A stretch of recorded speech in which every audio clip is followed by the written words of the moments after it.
Now we're going to look at some key terms used in probability. In particular, we're going to define both joint versus conditional probabilities, and we'll use those to derive the multiplication rule and the law of total probability.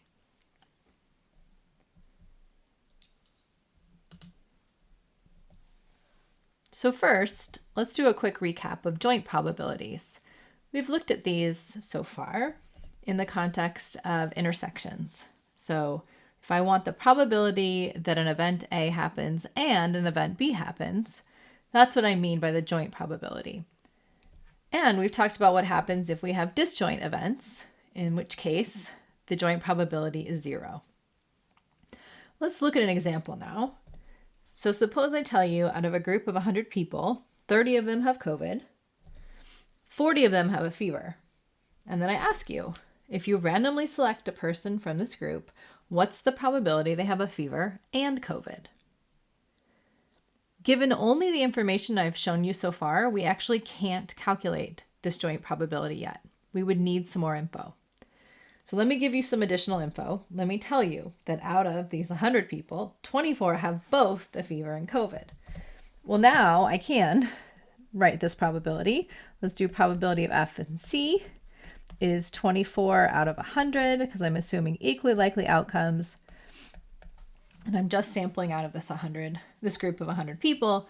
So I have a 24% chance that the person I selected has both the fever and COVID. All right, so now let's look at how joint probabilities relate back to total probabilities. What do I mean by total? Let's do this with a visual first. So suppose I have events E and F. They have outcomes that are subsets of a sample space with 50 equally likely outcomes. So I'm drawing each outcome as a hexagon. And here I'm visualizing my event E versus my event F. And notice that I can think of this event E as broken up into two sets. It's really the event of E and not F, which I'm outlining here. And then there's the event of E and F. And those two events, or these two sets themselves, are disjoint. So if I want to get the probability of E altogether, I can actually just add up the probability of E and F and the probability of E and not F. And I'm going to just write not F here using prime notation just so we get used to both the prime notation as well as the C notation for our complement. This idea of coming up with, this is a total probability here because it's the probability of that event E, writing it in terms of two joint probabilities is our idea, is the law of total probability. And the main requirement is I need this term, this E, to show up in both. And then whatever the other event is here, I need them together to be complements. And so I need them to give me my entire sample space together.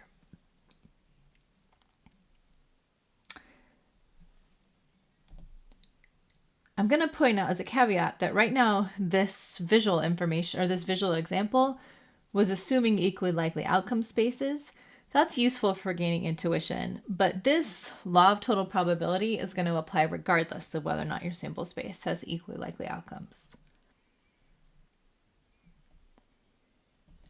Okay, so let's go back to our example. Suppose I randomly select a person from this group of 100 people. Let's now look at what types of joint probabilities we can calculate given this three pieces of info. Okay, so F is the event that a person has a fever. C is the event that the person has COVID. What I'm showing here is what's called a joint probability table. And in particular, the middle white region is really the joint probability table. That's giving me the joint probability of each possible outcome. By the law of total probability, the sum of all the joint probabilities here in the table must add up to 1. Because it's all the possible outcomes that could have occurred. So let's use the info above to see if we can fill in this table. the first piece of info we have is that the probability of having COVID in this population is 30%. And notice that by the law of total probability, the probability of having COVID is going to be equal to the sum of the probability of having COVID and a fever plus the probability of having COVID and not having a fever. So that sum here, I'm going to put in the total column, and that has to equal 0.3. What's nice about this piece is that now, so we already know the probability of C and F here is 0.24, so I can put that here. And now law of total probability allows me to get the probability of C and not F, this term right here. This now has to be 0.3, the total, minus 0.24. Because altogether, I know that this term and this term have to add up to 0.3. So this is going to give me 6% chance. Let's write that here. Okay, and now I can use some similar reasoning. First, notice I can fill in what this total column has to be. So the probability of not C has to be 70%, because altogether the probability of C and not C has to be 1. The other piece of info I haven't used, which I still need in this table, is I need one other piece of info to be able to fill in this table. So if I have the probability of having a fever, which I do, let's put it here, because here's my fever column. Now I know the probability of having a fever has to be equal to the probability of COVID and a fever plus the probability of not COVID and a fever, which means this 0.24 plus this term has to add up to 0.4. That's just our law of total probability, which means this has to be 0.16. And then I realize I can go this way with the law of total probability. So the probability of not COVID and a fever plus the probability of not COVID and not a fever has to equal the probability of not COVID, which means that this has to be 0.54. And just to make sure that everything checks out here, when I go add these together, right, I get 60% is the probability of not having a fever, which is consistent because together these two have to add up to 1.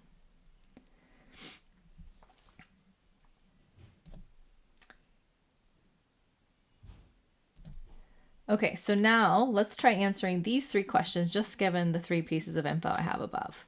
So first, probability the person has COVID. Well, that's going to be 30%, 30 out of 100. Probability the person has COVID and a fever. That's probability C and F. That was given to us, 0.24. But actually, I could have done any other joint probability here because we've been able to fill in our entire table, as you can see above. So I could have asked you for any of those joints, and you could have answered. The last question is, given that a person has a fever, what's the probability the person has COVID? So we haven't done this yet, this given or this conditional type of probability. So let's go see on the next page how we do this. First, I'm going to contrast this given or this conditional probability with what we've done so far. So far, we've done joint probabilities, which are probability of A and B both happening. A conditional probability is different, and we denote it differently. We're going to use this bar here to help us separate the condition that's already happened and the event that we're interested in. So you can imagine if I want the probability that event A happens given that event B has already happened, then B will be sitting here after the bar because that's what's been given, and then A is what I'm interested in. As an example, if you think of CS students and whether or not they're a third year, if I randomly sample a CS student, if I want the probability, or if I randomly sample any student actually, let's look at that piece. Randomly sample any student, I can look at what's the probability that there are a CS major and a third year. That would be a joint probability. If I want the probability that they're CS given they're a third year student, then I'm actually only going to sample from third year students to start. And I'll look at what's the probability out of the third year students that I get a CS major. So using this framework, I want you to think about which of these quantities, joint versus conditional, do you expect to be larger? And for this question, let's assume that your probabilities of A and B are greater than 0 and less than 1. So take a minute and see which of these you think would be true.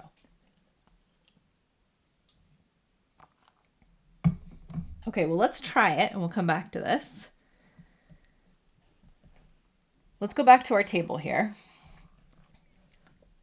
We know the joint probability of COVID and a fever. That was given to us.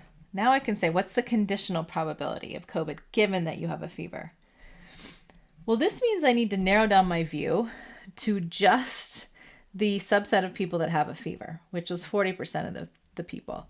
So my denominator is now going to be that 40%. Because I'm basically just looking in this column now, and I want to say what fraction of this 40% is the 24.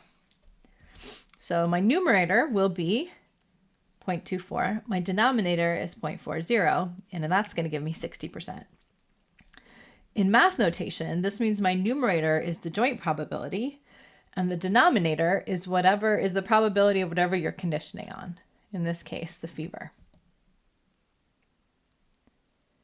And so we can notice in general that because I'm dividing by something that's less than 1, this quantity here is always going to be larger. This will be larger than just the numerator. Again, assuming that my probability of F is not exactly 1.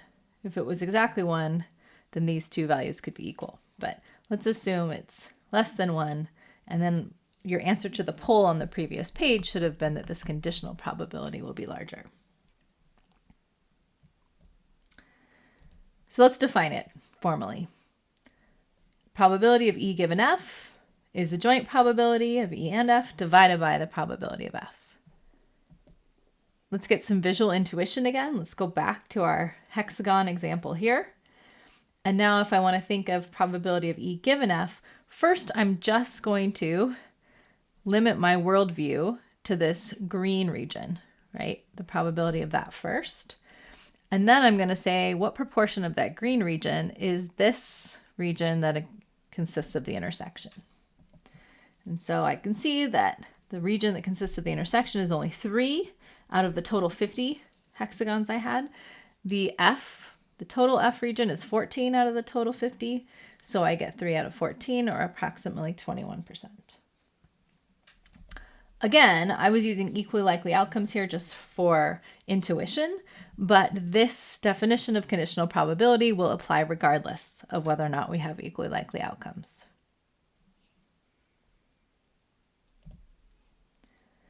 So let's use this now to actually derive a new rule. I want you to notice that when I calculate a conditional probability, so let's go back to the COVID given fever that we've already done. Here we ended up with fever in the denominator and the joint in the numerator. I could have asked it the other way though. I could have said, what's the probability of fever given COVID? And so now what's going to change is the world I'm looking at. I'm now assuming we're only in the COVID world. So my denominator is now going to look different, but my numerator is going to be the same because I still want to know what proportion of this whole thing is 0.24. And that's interesting because now I actually have a new way to think about this numerator term. If I take this relationship and instead solve for the numerator, so let's rearrange the term, solve for the numerator in this first equation, basically multiply both sides by the denominator, probability of F, I'm going to end up with a way of thinking of this joint probability. Right? To get to 0.24, I can take the probability of F altogether, the 0.4, times the conditional probability, the 0.6, that I calculated previously. And together, that will get me back to this. Alternatively, I could do it using this relationship because, again, they have the same numerator. So I could have also said, actually, that's the same as the probability of C times the probability of F given C. And this realization is called the multiplication rule. So let's put it all together on the next page.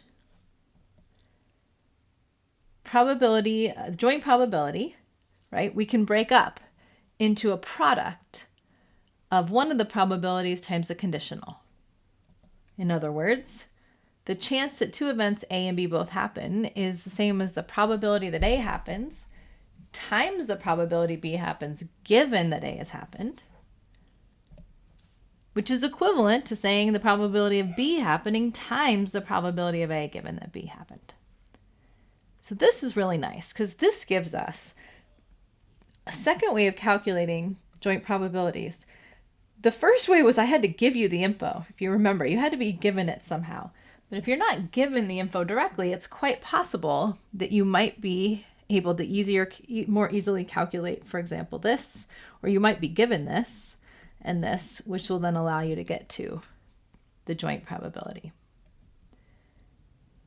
The answer, your joint probability, is going to be less than or equal to each of the two chances being multiplied.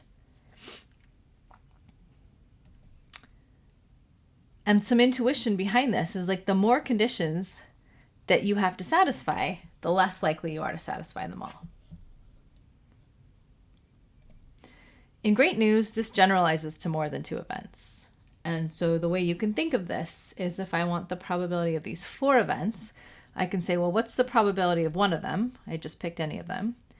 And then times the probability of a second one happening given the first one's happened.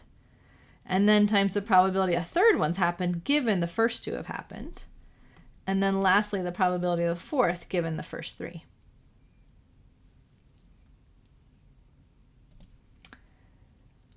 All of this can also be visualized. Instead of just using a joint probability table, we can now use the multiplication rule to help us visualize this in what's called a tree diagram. So the way that this works is it depicts each event and then the probability of the next event given the current event. For example, in this problem, I could start a tree diagram. I just chose randomly. You could also have started this with C here, and C prime doesn't matter. Pick one of the two. Usually you pick whatever one you have the info for. Okay, so I'm writing probability of fever, which we know is 0.4. So that means the probability of not fever has to be 1 minus that, 0.6.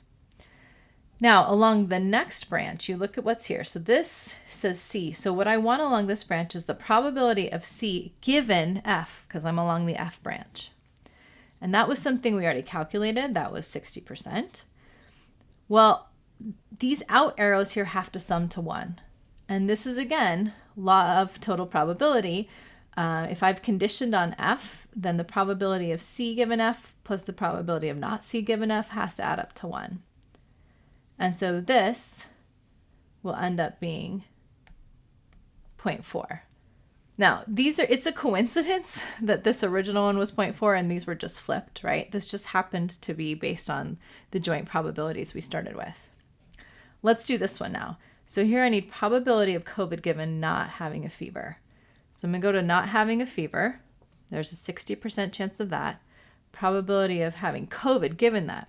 Okay, 0.06. So I want to say what fraction is that 0.06 of the 0.6. So I take 0.06 divided by 0.6, which is just going to be 10%. And that means that this one has to be 1 minus 10%, or 90%. Okay, so these two representations are representing the same amount of, or the same info here. It's just in a different way of visualizing.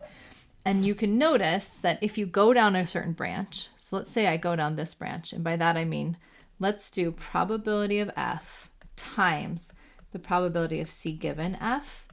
That's going to be the same as the probability of, the joint probability of F and C.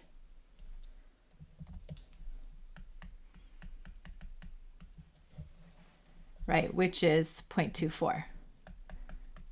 Right, so to get the values that are inside your joint probability table here, you're going to be going along and multiplying these branches.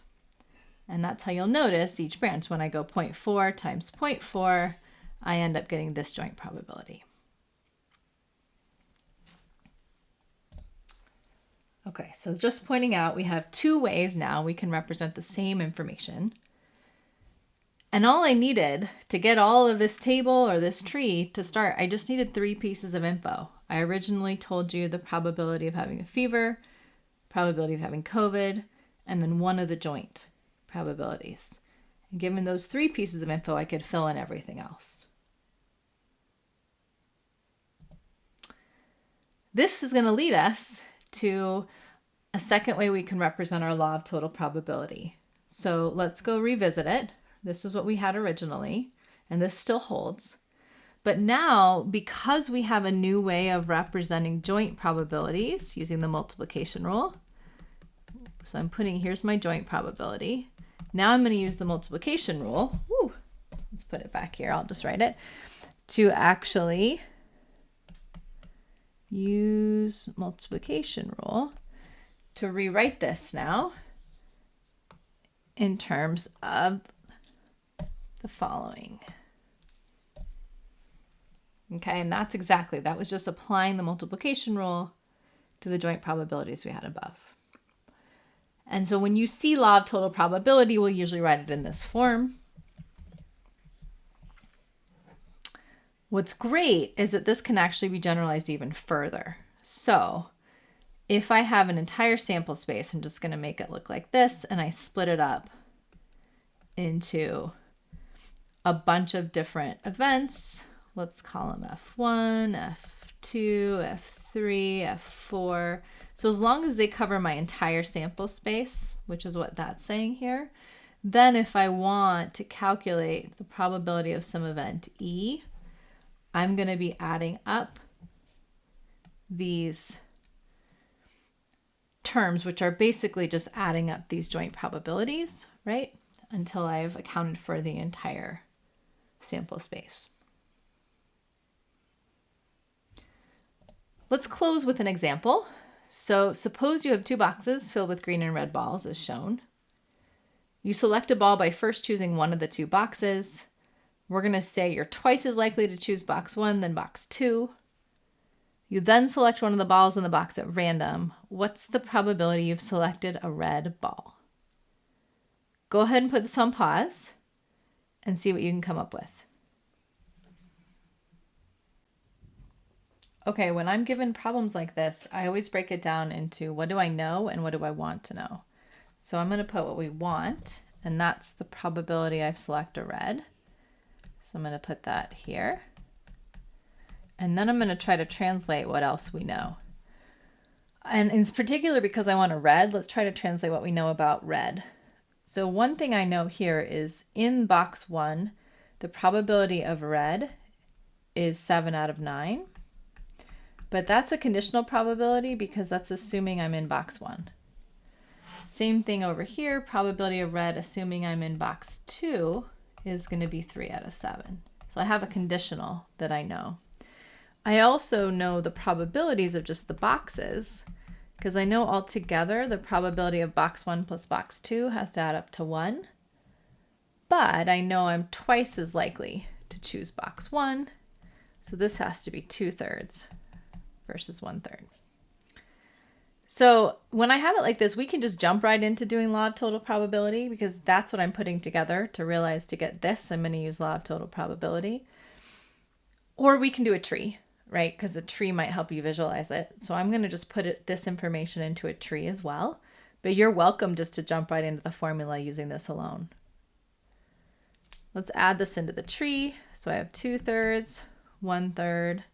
I have 7/9 probability of red, given I'm in the box 1, and I have 3/7.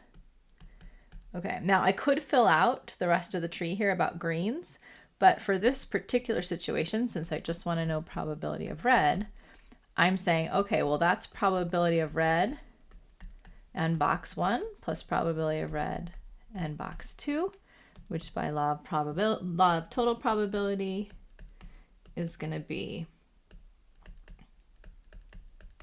this, which is exactly just taking the product. Let's add the next one in just a minute, but this will be 2/3 times 7/9 to get me this. And then plus, now we're going to go the other way, probability of box 2 times the probability of red given box 2, which is 1/3 times 3/7. And at the end of the day, if we simplify this, we get 125 out of 189, which is approximately 66% probability. So here's a great example, right, of how you can break down a problem and then use everything we've learned so far in this lesson to be able to calculate this total probability. In the next video, we're just going to do a lot of practice applying all of these different rules of probability, and I'm going to mix them up so you have to assess what rule to use and how to use it.